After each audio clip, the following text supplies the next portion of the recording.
Let's just give a round of applause to Desiree, please, and Appropriate Behaviour in this season. Women Aren't Funny. Thanks for being here. Thanks for coming to see the film.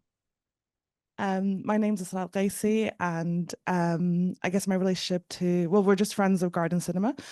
I'm co-founder of Tape Collective, and Appropriate Behaviour is one of those films that we just always return to, always return to. So we are big fans of mixed heritage storytelling.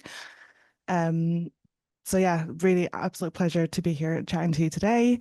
We're going to open up to audience questions. So if you have a question, if you want to have a think in terms of how you want to phrase it, or what you want to ask Desiree, then please have that question ready. But just to start us off, Don't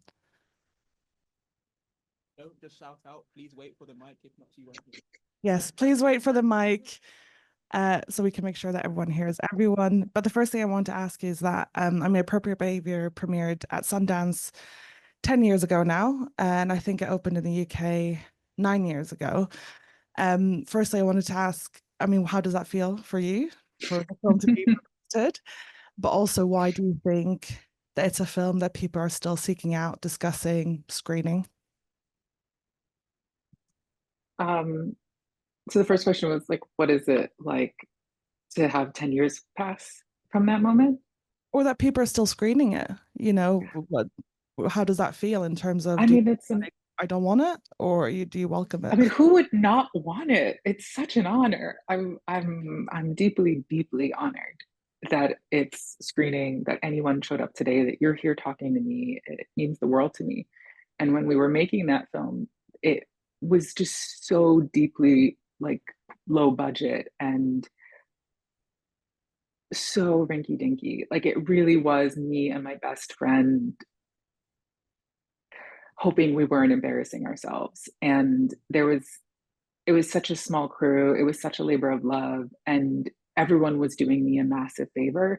And I remember we were in the edit and I was like, oh God, like, how am I ever going to make it up to all these people that like I totally embarrassed them and wasted their time? And I really didn't know what we were putting together. And so it felt like it just felt very self-indulgent at times, and I never had a sense of like what it like you have your hopes and your dreams of what you're making, and it never felt like, oh, is anyone else going? And also it's so personal.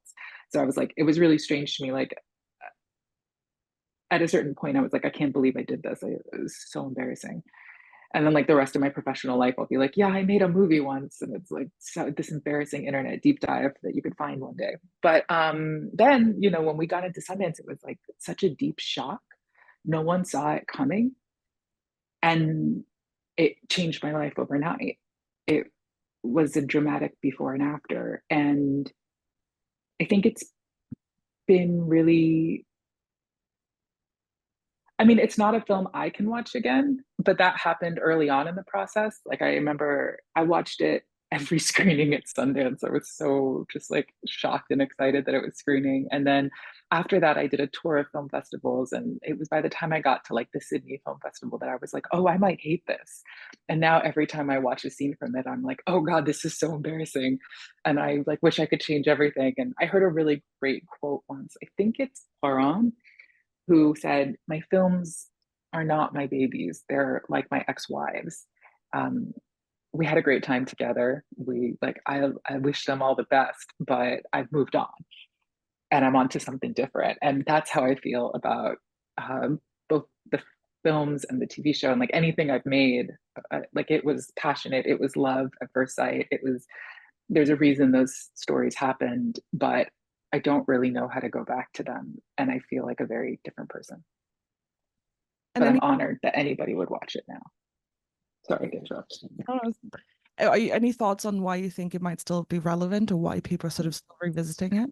Because there's nothing else out there. There aren't enough lesbian stories. There aren't enough bisexual stories. There aren't enough Middle Eastern stories. Like I think it's a real, like I benefited for. I mean, I'll say it's not a bad film. I mean, maybe it is. I don't know. I can't watch it again. I'm not trying to be too self-deprecating here, but I also think that I lucked out. My dad once said this to me. I like broke up with it was when I broke up with my like the girlfriend I was with when I made Appropriate Behavior, and my dad was really worried. He was like, um, aren't you worried if you're not gay, maybe no one will like your work? Like he was like, but what about your audience?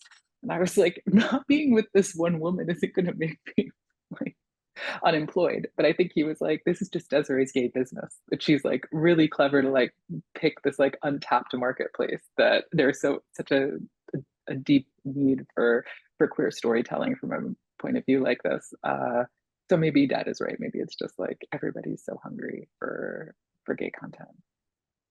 I've heard you talk about what a collaborative process it is, even though you have this sort of multi-hyphenated, you're the writer, director, star, co-writer on shows and everything. Can you tell us a bit more about what sort of, you know, how, what your ideal collaborative setup is and why you think that that's worked best for something like Appropriate Behaviour or the bisexual? Uh, I think that every time you step into production, it can't help but be collaborative. Like so many other people are putting their fingerprint on the work, from the like cinematographer to the props master, you know, like every single choice. Storytelling is in the details for sure. That is how you communicate the bigger picture. And that is what I love about it. I really, I think when you're in a bubble, you can get too narrow and too focused. And I think the last few years of my life have definitely been, with the exception of television work I've been doing a lot of TV, which is incredibly collaborative. But like I've been, in terms of my film work, really uh, just me and my writing partner, just in the thick of it. And I can't wait to have more people come in, because I think that like once you start adding different voices to the mix, you also play off each other and the ideas get bigger and stronger. So my ideal working experience is like, you know, just everyone in it, the constant screenings, constant readings, constant sharing. I'm a real sharer, and I like that energy you get when you're bouncing ideas off of people. But different people have different approaches, and I've met other filmmakers who are really great at incubating on their own. And just thinking about, you know, the season is called Women Aren't Funny, and you've written this incredible script, which I know you said you will not ever revisit.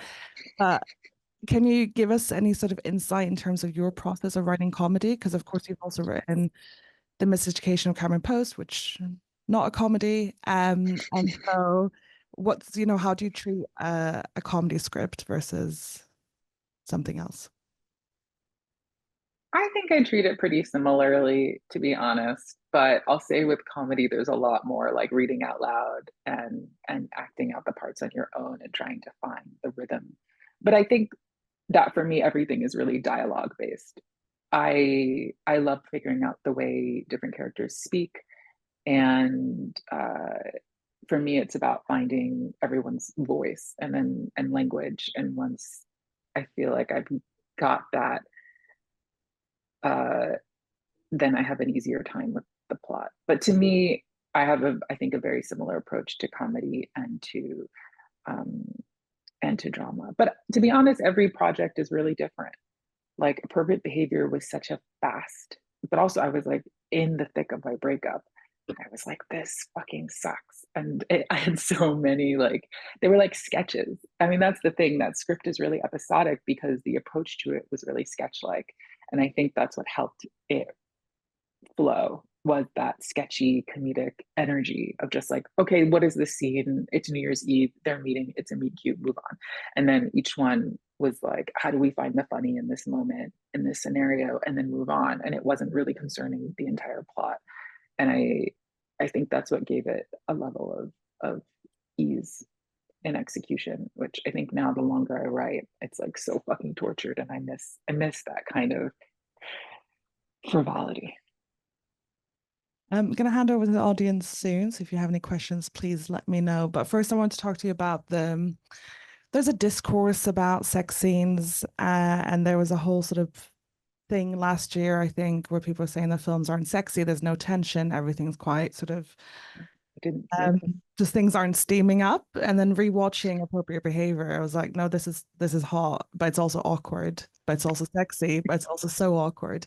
Is there anything in particular, and I think that that sort of has continued in your writing as well, but is there anything in particular that you think about, you know, I'm going to ask, like sex scenes in film, if you have an opinion on it, but also what your approach is again to writing sort of awkward, steamy sex scenes. I don't know. I think there's great stuff around. I think people are taking risks, and I wouldn't say that there's a lack of good sex out there in cinema. I'm trying to think about what's come out. I didn't know about this dialogue. I would love to hear. It's called like when you're like just online all the time. What's that called? This is the thing. I'm just seeing every discourse there is, and there's like multiple articles about things just not being sexy. But then Hitman came out. Seen Hitman? No, I haven't seen Hitman. Should I? But then people are like, no, sex is back, and Love Lies Bleeding. Sex is back. Yeah, Love Lies Bleeding. It's great. Is great. That's a really phenomenal sex scene. And another one I really loved was Passages. Had an amazing sex scene in it. Someone just screamed, yes. Yeah. Like I just don't subscribe to this. I think there's good shit out there. And also what's exciting is like indie cinema is like, I think is growing, is changing. Like with the death of the golden age of cinema, I think something is shifting in the air, and that there will be a revival and a movement towards really good, authentic films that are outside of the studio system. So I don't agree with that. And also my approach to sex scenes, I don't know, my approach to everything is going to change, to be honest. That's how I feel about the 10-year anniversary of this film, is like, I'm so lucky that happened. I'm so grateful that happened. And now I made that film at like 28, or like wrote it at 27. I'm turning 40 this year. Like, I think my approach to everything will change. And I've had like 10 years of good luck and hard knocks, and also of monetizing this work, which used to be like purely creative and purely silly and fun, and has become like, your relationship to everything really shifts when you enter the business of making movies. So my approach before was like, rip off your clothes and fucking do it. Like there was no intimacy coordinator. And when we made that threesome, I've spoken about this a lot. So, I mean, but I don't know who's in the audience. But anyway, we did the first take, and I really freaked out. Like I looked at the monitor, I watched a little bit back, and I locked myself in the bathroom, and I was like, I need to shut this whole thing down. Like I need to rewrite it. I need to bring back the cast. We need to like cancel the day of shooting. I was having a real spiral because it looked like pornography. It looked really graphic, and it wasn't what, obviously I didn't want to just be like, here's some footage of me fucking. And my producer and writing partner came in, Cecilia Frugiuele, and she was like, trust me, like you can't see it because it's you, but we're getting something. And when I watched it back, like in the first assembly of the film, it was the only thing in the assembly that worked. Like the only footage we had shot that didn't need to be completely remolded 1,000 times in the edit. It just worked. And I think that it was about like, there wasn't a lot of preparation going into it, which is the opposite of how I've approached sex scenes now, which is like everything is really tightly pre-thought out weeks in advance, with a intimacy coordinator, with storyboards, with all these like, powers that be. And I think that's wonderful. Like it's just a different approach. And at that time, also because I was starring in it and I was the director, myself, Robin and Chris, the actors, we got to like be in a room and figure out what's the choreography of this, what are we comfortable with it the day of. And we got in there and we did it. And it was about finding it in that space and feeling each other out. And it felt very raw as we were doing it. And I don't think I've felt as raw in these past few years, but also I work in television, which is like a really corporate place to be. Thank you. Any questions from the audience? There's one there. There's two. Yeah. To me, the audience looks completely empty except for one lovely No, lady. it's just the angle. Don't worry about it. It's packed. It's just the angle. It's okay if it is. I'm still honored it's happening. Yeah. Good evening or good morning. probably where you are. I don't know where. It's 4 p.m. My name's Ivor. I greatly enjoyed your film. Found it Thank you. interesting and funny. There was one thing I felt, which, and my question is, have others said the same as what I'm about to say, or whether I'm just the only person?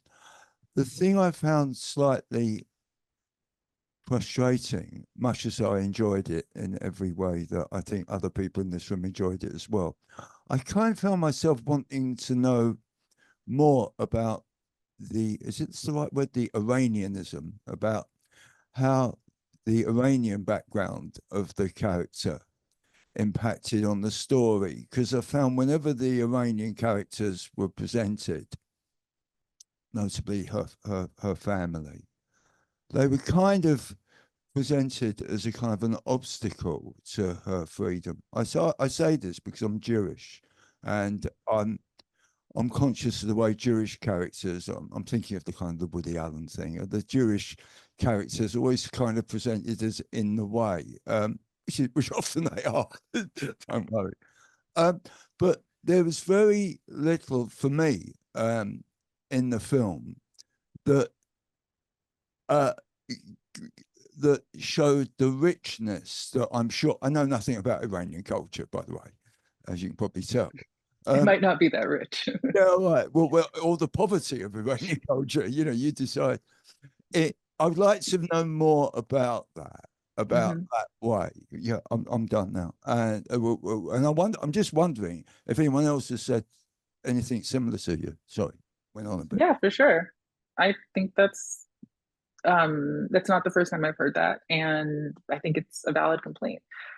And it's true. My Iranianness was a huge obstacle at that period of my life. And I had come out recently and it had been a really horrible thing.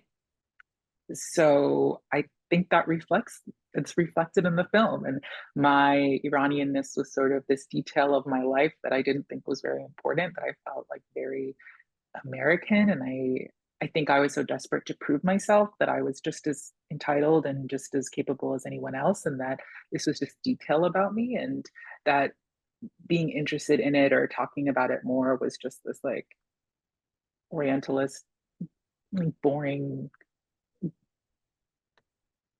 self-indulgence. And it's changed a lot over the past 10 years, that feeling. And the film I'm writing now is Farsi language and takes place in Iran.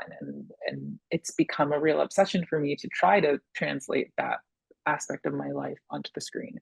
And in my 20s, I don't think I was ready to touch it with a 10-foot pole. I think I was still in the process of divorcing myself from the community that I'd grown up in and the like rejection I felt from that community. Thanks for sharing. Do I have a question there, which I think is our sort of last one? Right. Hi, thanks. I really enjoyed the film as well. Yeah.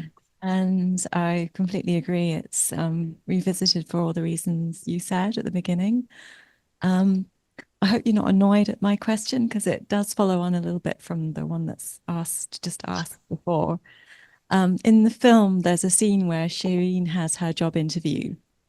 Is it with Ken, who asks, who's like, "Oh, you're Iranian," and he goes like, "Oh, so what's the scene in Iran?" And she sort of gives this answer that reveals that her experience of Iran is a very particular experience. So I'm just wondering, would you have answered that question in the same way? And Yeah. do you have where do you see yourself in terms of your filmmaking? Is it more like the conversation that you're having? Is it more sort of over in indie cinema in the States, or it's not Iranian cinema? It's not I guess what would your answer be to that question? Of what type of cinema do I make? Or the relationship with the scene in Iran. I mean, I have no relationship to the scene in Iran. I am Iranian, but I wasn't raised in Iran. And I think it would be really obnoxious of me to claim any of that for myself. I was raised in the culture, but by people who grew up in the 70s and the 60s. Like, pre-revolutionary Iran is a completely different. Even the Farsi I was taught to speak is outdated. Like I use terms that no one uses there right now, and I haven't been back since I was 20. I can't go back because I'm openly gay, and it would be too dangerous. My dad goes quite often, and I like hear about Iran, and I speak Farsi with my family. But I was raised in America, and I've lived between this like New York and London for the past decade of my life. I live a very Western life. So no, I don't think I can like claim Iranian cinema for myself, nor have I been raised like with. I also think like Iranian cinema is incredibly poetic and so much about metaphor and so much about what's hidden beneath the surface. And my work contain none of that subtlety. I have an entire sequence of fart jokes. Like I love that I come from this culture, but I don't fit into it at all.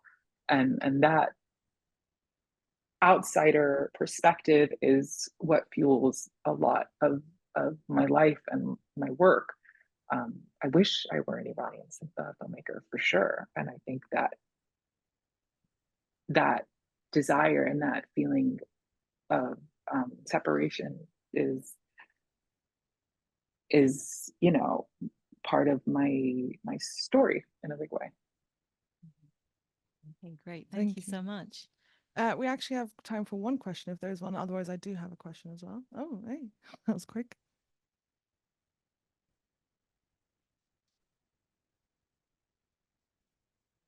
Hey, thank you. I love what you've done there in 2014. That was just really pleasure to see it now, 10 years after. It's nourishing for us. And thank you. My question is, what are you working on now? You're saying you're filming something in Farsi. I wonder like how it fits in. What are you thinking of within your identity, but also within your identity as an American filmmaker, I guess. Tell us more about your current project. Well, first of all, thank you everybody for the kind words.